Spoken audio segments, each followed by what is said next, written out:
Merci beaucoup Jean-Philippe Loustic. À écoutez, je vous souhaite un bon voyage. Alors, nous sommes de retour ici à Ashkelon et cette fois-ci, nous sommes dans la marina d'Ashkelon. Pourquoi? Parce qu'aujourd'hui, nous allons vous faire prendre le large. Je ne sais pas pour vous, mais moi, je ne connaissais pas l'existence d'une marina à Ashkelon. On va la découvrir ensemble et également grâce à Osnat qui est avec moi. Osnat, shalom. Shalom, shalom. Vous êtes la propriétaire de ce yacht, cette embarcation qui est juste à côté de nous. D'ailleurs, on va la prendre dans quelques minutes ensemble. Ce Matzav Roar, c'est le nom de votre yacht et de cette entreprise. Il s'appelle Tamara précisément.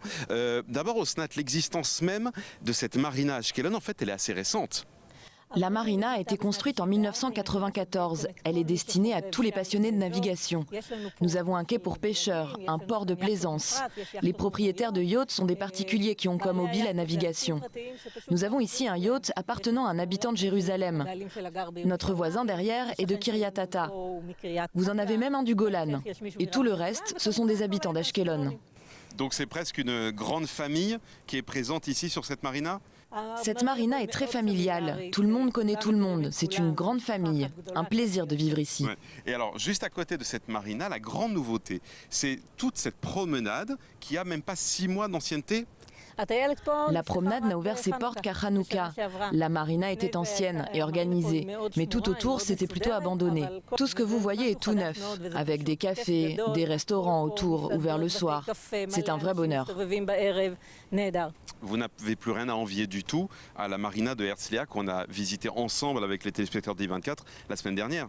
Ici c'est mieux, car ici tout le monde se connaît. C'est petit, familial. Il n'y a pas d'autre ville comme Ashkelon. Je vais vous poser une question un peu délicate, mais nous sommes dans ce paysage paradisiaque à moins de 6 km de la bande de Gaza. On ne s'en rend pas du tout compte quand on est ici. Quand il y a une situation d'urgence, on le sent. Mais il y a le dôme de fer et nous nous sentons très protégés ici à Ashkelon. Bien entendu, lorsque la situation sécuritaire n'est pas bonne, on ne sort pas en mer. Mais sinon, le reste de l'année, on n'est nulle part aussi bien que dans le sud. Alors, ce que je vais vous proposer maintenant, c'est de nous emmener visiter Tamara avec votre mari Tsachi qui nous attend. Et avec Tsachi, votre époux, on va faire ensemble une balade en yacht. Vous êtes prêts? Alors on y va.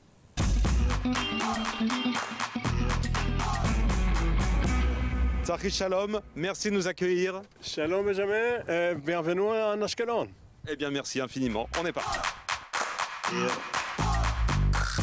Alors Tsachi, vous êtes notre guide. On va partir à l'aventure avec vous. Quelles sont les premières choses à connaître avant de partir? La première chose à vérifier, c'est le sens du vent, car si l'on se trompe, on risque de tomber sur le bateau du voisin en levant les amarres. On vérifie d'où vient le vent, on jette un œil sur les voiles, et là, je peux dire à mon épouse quelle corde tirer. Bon, et aujourd'hui, alors, le vent, il est bon, il est doux? Aujourd'hui, le vent est excellent, 18 nœuds, c'est parfait pour partir, et nous allons pouvoir en profiter. Alors, partons à l'aventure. Bon éler. Ok, Osnat. Osnat, tu peux libérer les liens de gauche.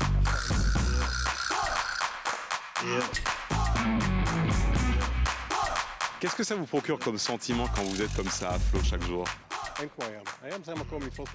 Rien n'est comme la mer. La mer, c'est l'endroit où l'on peut trouver du calme, de la sérénité. Et c'est ce que nous proposons à ceux qui montent sur ce yacht. Pas de fête, ni de bruit. Ici, c'est la tranquillité, sentir la mer et la sérénité. Vous en avez beaucoup besoin, visiblement, de cette tranquillité. On trouve ici l'inverse de ce qui se passe dehors. Sur Terre, vous avez du bruit, des embouteillages, de la tension, des infos toutes les 5 minutes. Et elles ne sont jamais bonnes. Ici, on peut fuir de tout. Un peu de silence. Alors nous sommes en train de quitter peu à peu cette marina du port ici d'Ashkelon et nous allons arriver bientôt dans la mer. Vous voyez autour de nous il y a des criques, il y a des rochers qui ont été aménagés. Tout ça est assez récent, hein, c'est ce qu'on nous expliquait tout à l'heure, ça date d'il y a quelques années seulement. Et le paysage qu'on va découvrir derrière est absolument magnifique. On sait qu'Israël est situé tout au bout de la Méditerranée. Est-ce que ça confère justement au bord de mer israélien un caractère particulier? Cela fait une mer à problème. Tout le monde veut prendre le large l'été, mais c'est en cette saison-là qu'il y a de fortes vagues, avec un vent venant de l'ouest. Les autres saisons, on peut mieux en profiter. L'hiver, un vent sec vient de l'est et il ne provoque pas de vagues. C'est paradoxal, car c'est l'inverse de ce que les gens pensent. Il est plus agréable de prendre le bateau l'hiver que l'été. Mais on s'en arrange. L'été, on prend le large le matin avant que les vagues ne deviennent fortes. Alors c'est très intéressant, c'est un conseil qu'on est en train de vous donner, c'est que ce que nous dit ce spécialiste, c'est qu'il vaut mieux venir ici faire du yacht ou du bateau pendant l'hiver et pas pendant l'été du tout. צריך לבוא בקיץ מוקדם בבוקר, לא ללכת על שקיעה ואחרי צהריים. Il faut venir tôt le matin et surtout pas l'après-midi ou au coucher de soleil lorsque les vagues sont fortes. On vogue toute l'année, pas besoin de faire ça que l'été. אפשר לחלק, לא כולם צריכים לבוא בקיץ, אפשר לבוא אלינו כל השנה.